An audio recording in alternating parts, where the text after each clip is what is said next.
வணக்கம் கைஸ். வெங்கட் பிரபுவோட இயக்கத்தில் வெளிவரக்கூடிய கோட்டு திரைப்படம் பற்றி தான் இந்த வீடியோவில் பார்க்க இருக்கோம். தளபதியோட கடைசி படம் அப்படின்னா அது இந்த படமாக தான் இருக்கும்.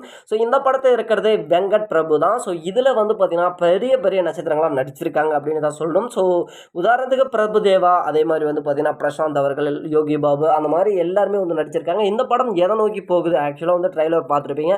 இந்த படம் எதை நோக்கி போகுது அப்படின்னு பார்த்தீங்கன்னா அனைத்து கதைகளுமே நோக்கி தாங்க போகுது. அதாவது மங்காத்தாவும் சொல்லலாம், கில்லியும் சொல்லலாம்.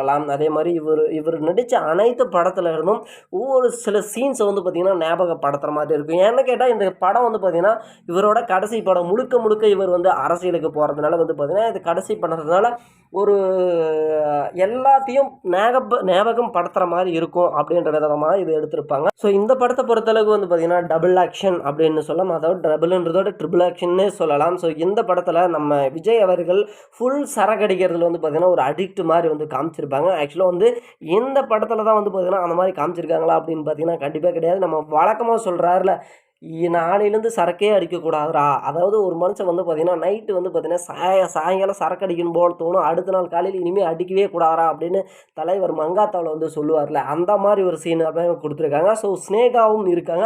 ஸோ அவங்க வந்து ப்ரெக்னெண்ட்டாக இருப்பாங்க போல். ஸோ அவங்களுக்கு குழந்தை பிறக்கிறதுனால குழந்தை பற்றி பயப்படாமல் அவங்க வீட்டுக்காரர் சரக்கு அடிக்கிறத பற்றியெல்லாம் பயப்படுவார். இதில் வந்து பேங்காக், அதாவது பட்டாயா என்ற இடத்துல சில சீன்ஸ் எல்லாம் எடுத்துருப்பாங்க போல். மெயினாக இவர் வந்து பார்த்திங்கன்னா இந்த படத்தில் ரொம்ப விரும்புறது ஆல்கஹாலை தான் ரொம்ப விரும்புவார். ஸோ வழக்கம் போல் இந்த படத்துலையும் வந்து பார்த்தீங்கன்னா ஆல்கஹால் ஸ்டார்டிங்கில் விரும்பி ரொம்ப அடிக்டாக இருந்து கடைசியில் விடுவார் அப்படின்ற மாதிரி தான் காமிப்பாங்க. ஸோ ஏன்னு கேட்டிங்கன்னா அடுத்த கட்டமாக வந்து நம்ம எலெக்ஷனு அப்படின்னு போகிறதுனால இந்த மாதிரி வந்து ஒரு இதாக இருக்கக்கூடாது.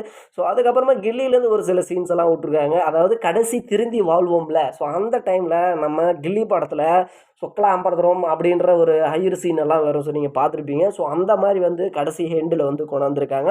ஸோ இந்த படத்தை பொறுத்தளவுக்கு வந்து பார்த்திங்கன்னா கடைசி படம் அப்படின்றதுனால ஸோ எல்லாத்துலேயுமே வந்து பார்த்திங்கன்னா இம்ப்ரூவ்மெண்ட் வந்து கொடுத்துருக்காங்க. அதாவது நம்ம அழகிய தமிழ் மகனில் ஒரு கேரக்டர் வரும், நமிதா கிட்ட இருக்கிற மாதிரி. ஸோ அந்த கேரக்டர் லைட்டாக வந்து பார்த்திங்கன்னா இதில் வந்து சொல்லியிருக்காங்க. ஸோ இந்த மாதிரி அனைத்து விதமான விஷயத்தையும் இந்த படத்தில் வந்து கொடுத்துருக்காங்க.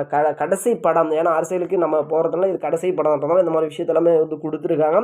ஸோ ரசிகரை பொறுத்தளவுக்கு வந்து பார்த்திங்கன்னா இந்த படத்தில் கதை இருக்கோ இல்லையோ, இந்த படம் வந்து பார்த்திங்கன்னா சில பாம்ஸு, ராக்கெட்ஸு, ரேசிங்கு எல்லாம், அதாவது நீங்கள் பார்க்குற அனைத்து படத்தும் இந்த குருவி படம் சில சீன்ஸு, அதாவது காப்பி அப்படின்றத விட அனைத்து விதமாக கலந்து வந்து கொடுத்துருக்காங்க அப்படின்னு தான் சொல்லும். ஸோ இந்த படம் வந்து பார்த்திங்கன்னா ஒரு ஃபன்னாக இருக்கும் அப்படின்னு சொல்லலாம். ஏன்னா கடைசி படம் அப்படின்றதால எல்லாரும் மகிழ்விப்பதற்காக இந்த படம் எடுக்கப்படுது அப்படின்னு என்னோட கருத்து கணிப்பு. ஸோ உங்களோட கருத்து கணிப்பு நீங்கள் தெரிவிக்கலாம். மெயினாக இன்னொரு விஷயத்த சொல்ல மறந்துட்டேன். ஸோ இந்த படத்தில் வந்து பார்த்திங்கன்னா அவரோட சன்னை ஃபிலிம்க்கு இறக்குற ஒரு பிளானில் இருப்பாங்க போல இருக்குன்னு நினைக்கிறேன். ஸோ பார்ப்போம். இந்த படம் ரொம்பவே நல்லா இருக்கும் அப்படின்னு நினைக்கிறவங்களாம் மறக்காமல் ஒரு லைக்கை போட்டு விஜய்க்கு ஆதரவை தெரிவிக்கலாம். ஸோ மீண்டும் அடுத்த ஒரு சூப்பரான வீடியோவில் பார்ப்போம். நன்றி, வணக்கம், தேங்க்யூ.